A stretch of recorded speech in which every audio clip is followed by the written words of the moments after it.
الحمد لله وحده والصلاة والسلام على من لا نبي بعده لا نبي بعده ولا رسول بعده لا رسول بعده ولا معصوم بعده أما بعد فأعوذ بالله من الشيطان الرجيم بسم الله الرحمن الرحيم إنا أنزلناه في ليلة القدر وما أدراك ما ليلة القدر ليلة القدر خير من 1000 شهر تنزل الملائكة والروح فيها بإذن ربهم من كل أمر سلام هي حتى مطلع الفجر صدق الله ومن أصدق من الله قيلا اللهم صل على سيدنا ومولانا محمد وعلى آل سيدنا ومولانا محمد وبارك وسلم عليه گرامی قدر سامعین حضرات محترم، اللہ جل جلالہ کی رحمت، عنایت، فضل و کرم سے الحمدللہ جو ابتدائے رمضان سے ہم نے نماز تراویح کے سلسلہ میں قرآن مجید کے سننے اور سنانے کا سلسلہ اللہ کی توفیق سے شروع کیا تھا، آج وہ سلسلہ پائے تکمیل کو پہنچ چکا ہے۔ اللہ تبارک و تعالی حضرت قاری صاحب کا پڑھنا اور تمام سامعین کا سننا اپنی بارگاہ اقدس میں قبول فرما لے۔ اللہ جل جلالہ اپنے شایان شان، اپنے کرم اور عنایت اور فضل کے مطابق اجر عظیم سے ہر ایک کو مالا مال فرمائے۔ حضرات محترم، انسان کی نیت جو ہے، ایک مومن کی نیت جو ہے، اچھے کام کی نیت اللہ رب العزت کے ہاں اچھے عمل سے کئی گنا بہتر ہے۔ اچھی نیت اچھے عمل سے کئی گنا بہتر۔ نبی کریم صلی اللہ علیہ وسلم کا ارشاد گرامی ہے، نیت المؤمن خیر من عملہ، کہ مومن کی نیت جو ہے اس کے عمل سے زیادہ قیمتی ہے اللہ کے ہاں۔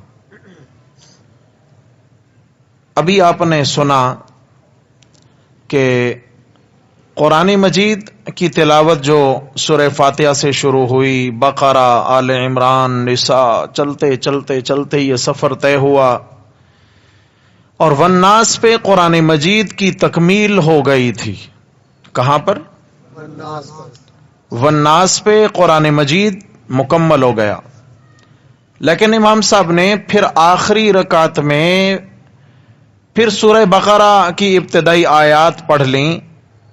اس کا کیا مطلب ہے؟ قرآن مجید تو والناس پہ مکمل ہو گیا تھا، پھر نئے سرے سے سورہ بقرہ کا آغاز ہو گیا اور ابتدائی چند آیات بینات پڑھ لی گئیں، تو اس میں حکمت کیا ہے؟ کئی صحیح احادیث کے اندر بھی یہ مضمون ملتا ہے اور اس جانب اشارہ بھی ملتا ہے۔ حضرات صحابہ کرام کا عمل بھی اسی طرح ہے۔ علامہ شاطبی رحمہ اللہ نے اپنی تصنیف کے اندر یہ بات نقل بھی فرمائی ہے حضرت عبداللہ ابن عباس رضی اللہ تعالیٰ عنہ کی نسبت سے، کہ جس وقت قرآن مجید پڑھتے پڑھتے والناس تک پہنچ جائیں، نماز میں ہو یا ویسے ہو، بند کرنے سے پہلے اختتام کرنے سے پہلے پھر سورہ بقرہ کی ابتدائی کچھ آیات پڑھ لینی چاہیے. اس میں حکمت کیا ہے؟ اس میں وجہ اور حکمت یہ موجود ہے کہ یا الہ العالمین، آپ نے اس سال ہمیں قرآن مجید سنانے کی بھی توفیق نصیب فرمائی، سننے والوں کو سننے کی توفیق نصیب فرمائی. اے میرے اللہ، یہ سال تو بخیر و عافیت سننے اور سنانے میں گزر گیا، یہ رمضان گزر گیا یا یہ لمحہ پورا ہو گیا. اے میرے اللہ، پتہ نہیں اگلا رمضان ہم میں سے کسی کے مقدر میں ہو یا نہ ہو، قرآن کا سنانا سننا مقدر میں ہو یا نہ ہو. یا الہ العالمین، ہم ابھی سے اگلے سال کے لیے آغاز کرنے لگے ہیں، تکمیل کی توفیق آپ نصیب فرمانا. تو علماء نے لکھا ہے کہ جو ہی یہ نیت کی جاتی ہے کہ یا اللہ ہم اگلے سال کے لیے، اگلے سال کے رمضان کے لیے یا اگلی بار تلاوت کے لیے بنیاد رکھنے لگے ہیں، ہمیں پورے قرآن کی تکمیل کی توفیق نصیب فرمانا. تو فرمایا کہ تکمیل تو ہوگی یا نہ ہوگی، رمضان تو نصیب ہوگا یا نہ ہوگا، زندگی وفا تو کرے گی یا نہ کرے گی، لیکن آج اس ایمان والے بندے نے جو ارادہ اور نیت کر لی ہے، اس ارادے اور نیت کرنے پر اللہ تعالیٰ نے ایک اور قرآن مکمل پڑھنے اور سننے کا ثواب لکھ دیا ہے اس کے لیے. اس لیے فرمایا کہ مومن کی نیت جو ہے اس کے عمل سے افضل ہے، اس کے عمل سے زیادہ بہتر ہے. تو میرے بھائیو، ہم سب یہ نیت کر لیں، میرے رب نے اگر ہمیں اگلے سال توفیق نصیب فرمائی، انشاءاللہ اس سے بھی زیادہ محنت سے پڑھیں گے اور سنیں گے انشاءاللہ. آج تکمیل ہوئی قرآن مقدس کی نماز تراویح میں، آج 25ویں تراویح ہے. لیکن میرے پیارے بھائیو، ایک بات ذہن نشین رہے، قرآن مجید کی تلاوت کی تکمیل ہوئی ہے، ابھی تراویح کی تکمیل ہاں ابھی تراویح باقی ہے. اور نماز تراویح آخر رمضان تک ہر رات میں مسلمان مرد و عورت کے لیے سنت مؤکدہ کا مقام رکھتی ہے. اور ایسا نہیں ہے کہ ہم نے 10 روزہ پڑھ لیا اس کے بعد تراویح ختم، 15 روزہ پڑھ لیا تراویح ختم، 25 روزہ پڑھ لی تراویح ختم. نہیں میرے بھائیو، آخر تک یہ سلسلہ چلنا چاہیے. اور جوں رمضان کی اختتامی گھڑیاں قریب آتی جائیں تو ہمارے جذبات بڑھتے چلے جائیں. ہاں، جذبات کو ماند نہیں پڑنا چاہیے، جذبات کو مزید جو ہے طاقتور ہونا چاہیے کہ پتہ نہیں میرا کیا ہوا ہوگا، پتہ نہیں میں نے رمضان کے گزشتہ دن اور راتیں کہیں ضائع نہ کر دی ہوں. یا اللہ، میری بقیہ زندگی کی گھڑیاں، رمضان کی بقیہ گھڑیاں جو ہے وہ میرے حق میں قیمتی بنا دیں. تو اس لیے میرے بھائیوں، ہمارے جذبات کمزور نہیں پڑنے چاہیے، بلکہ جذبات میں مزید طاقت آنی چاہیے، مزید طاقت آنی چاہیے. تلاوت کا دورانیہ بڑھ جائے، نوافل کا دورانیہ بڑھ جائے، ذکر اذکار کا دورانیہ بڑھ جائے، استغفار کا دورانیہ بڑھ جائے، درود و سلام کا دورانیہ. جی سو رہے ہیں کیا؟ آج تھوڑا سا جاگیں، کل سے انشاءاللہ تعالی آپ کو تکلیف نہیں دی جائے گی. جاگ رہے ہیں بھائی؟ اللہ آپ کو جزائے خیر نصیب فرمائے. اللہ اکبر. آج طاق رات بھی ہے، تکمیل قرآن کا مرحلہ بھی ہے. اور صحیح حدیث سے یہ بھی مضمون ملتا ہے کہ قرآن مجید کی تکمیل چاہے تلاوت سے ہو یا کسی لحاظ سے بھی، تکمیل قرآن کے موقع پر اللہ دعائیں قبول فرماتے ہیں. سمجھ آ گئی ہے؟ دعاؤں کی قبولیت کی یہ گھڑی ہے. اسے میرے بھائیوں آج غفلت نہیں دکھانی. پتہ نہیں ہم نے اپنا وقت کہیں ضائع تو نہیں کر دیا. اس لیے میرے بھائیوں آج اللہ جل جلالہ کے در پہ ہم نے گڑ گڑا کے اللہ تعالیٰ سے اپنی گزری زندگی کی خطائیں انشاءاللہ معاف کرانی. صحیح ہے نا جی؟ معاف کرانی ہے انشاءاللہ تعالی. نمبر 2، شیطان انسان کا دشمن ہے. بولو شاباش، کیا ہے؟ ان الشیطان للانسان عدو مبین. اور چھپا ہوا دشمن نہیں ہے، اعلانیہ دشمن ہے. میدان میں آمنے سامنے دو بدو کی جنگ لڑنے والا دشمن ہے. اس کی دشمنی کوئی ڈھکی چھپی نہیں ہے.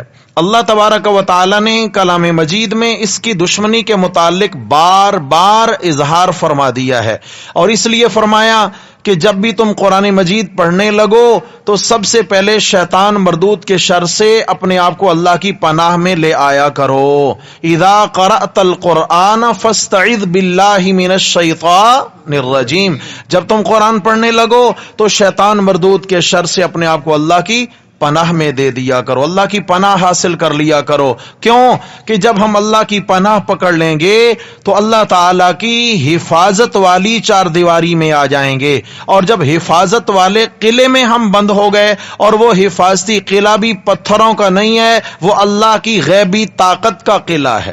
کون سا ہے بھائی؟ اللہ کی غیبی طاقت کا قلعہ ہے۔ جب اس میں ہم تعوذ پڑھ کے انشاءاللہ پناہ گزین ہو گئے، ہم قرآن پڑھتے رہیں گے، اللہ تعالیٰ شیطان کو ہم تک رسائی نہیں دیں گے انشاءاللہ۔ یہ دشمن ہمارا کچھ نہیں بگاڑ سکے گا، لیکن عرض یہ کرنا چاہتا ہوں بہرحال یہ دشمن ہے، اور دشمن سے ہر وقت انسان خبردار رہے۔ غافل ہو جانے والے مارے جاتے ہیں۔ جب بھی کوئی اعتماد کر لیتا ہے کہ اب کچھ نہیں ہوتا تو ان کا سر آخر دھل جاتا ہے۔ تو میرے بھائیوں، شیطان ہمارا دشمن ہے، اس سے ہم نے کبھی غافل نہیں ہونا ہے۔ اب یہ دو طرح کے حملے کرے گا ہم پر، شاباش جاگیں۔ کتنے حملے بھائی؟ ہاں، دشمن کی چالوں سے خبردار ہو جائیں ہم۔ شیطان کے دو حملے ہوتے ہیں، بڑے حملے ہیں اور غیر محسوس طریقے سے یہ حملہ آور ہوتا ہے۔ یہ حملہ انسان کو محسوس ہی نہیں ہونے دیتا۔ نمبر ایک، یا تو روزہ داروں کو، تہجد گزاروں کو، نمازیوں کو، تراویح پڑھنے والوں کو، ذکر تلاوت کرنے والوں کو دو طرح سے یہ ورغلانے کی کوشش کرے گا۔ نمبر ایک، احساس کمتری میں مبتلا کر کر۔ نمبر دو، احساس برتری میں مبتلا کر کر۔ شاباش بولیں، احساس کمتری اور احساس برتری، یہ دو ایسے زہر ہیں انسان کے اندر، اونڈیل بھی دیتا ہے مگر پتہ نہیں چلتا۔ میرے بھائیوں، مجھے بھی خبردار رہنا ہے، آپ کو بھی خبردار رہنا ہے۔ اللہ کرے کہیں رمضان کے جاتے جاتے ہم اپنا ایمان شیطان سے بچا لیں، اور اللہ کرے کہ یہ ہمارے قریب نہ آ پائے، یہ ہم پہ حملہ آور نہ ہو سکے۔ احساس کمتری میں اس طرح مبتلا کرتا ہے کہ بھائی ہم نے پڑھی تو ہیں نمازیں، کیا فائدہ ہماری نمازوں کا؟ تراویح پڑھی ہے مگر کیا ہے جی، نہ پڑھنے کے برابر ہے۔ اچھا جی، تلاوتیں کی ہیں لیکن ہماری تلاوتیں کیا تلاوتیں ہیں، کوئی نہیں جی، پتہ نہیں کیا ہوگا، مشکل ہے۔ یہ مایوسی کی کیفیت ہے، اور احساس کمتری میں شیطان انسان کو مبتلا کرتا ہے کہ تیری عبادت کی کیا حیثیت ہے، کچھ بھی نہیں ہے بھائی، تو کرے نہ کرے ایک برابر ہے۔ اس طرح کیفیت ہوتی ہے نہیں ہوتی ہے؟ عموماً ایسی کیفیت ہوتی ہے۔ جب ایسی کیفیت دل میں پیدا ہونے لگے، ایسی کیفیت پیدا ہونے لگے تو فوراً کہنا ہے استغفر اللہ۔ کیا کہنا ہے جی؟ استغفر اللہ، استغفر اللہ۔ کیا مطلب؟ نہیں، میں کیوں اپنے اللہ کی رحمت سے مایوس ہو جاؤں؟ اللہ کی رحمت سے مایوس ہونا تو کفر ہے۔ استغفر اللہ، میرے اللہ مایوس ہونا دور کی بات ہے، میں مایوسی والی سوچ سے بھی آپ سے توبہ اور استغفار کرتا ہوں۔ استغفر اللہ، استغفر اللہ، استغفار کرنی ہے۔ کیوں؟ کہ اللہ تبارک و تعالی رحیم ذات ہے، اللہ کریم ذات ہیں۔ اللہ تعالی نے ایک عمل پر کم از کم 10 اور اس سے زیادہ، واللہ واسع علیم، اللہ تعالیٰ کی وسعت کا کوئی کنارہ نہیں کہ اللہ تعالیٰ کتنے اجر اور کتنے بدلے عطا فرما دیں۔ سمجھ آ گئی ہے؟ اس لیے میرے بھائیوں، ہم نے اپنے ٹوٹے پھوٹے اعمال پہ نظر نہیں رکھنی، اپنے رب کے فضل اور کرم پہ نظر رکھنی ہے۔ کس پہ رکھنی ہے جی؟ فضل و کرم پہ نظر رکھنی ہے۔ پہلے بھی شاید میں بتا چکا، لیکن میں پھر آج وہ بات عرض کر دیتا ہوں کہ خلیفہ ہارون الرشید رحمہ اللہ کے زمانہ میں قحط ہو گیا اور بارشیں بند ہو گئیں، پینے کے پانی نہ رہے،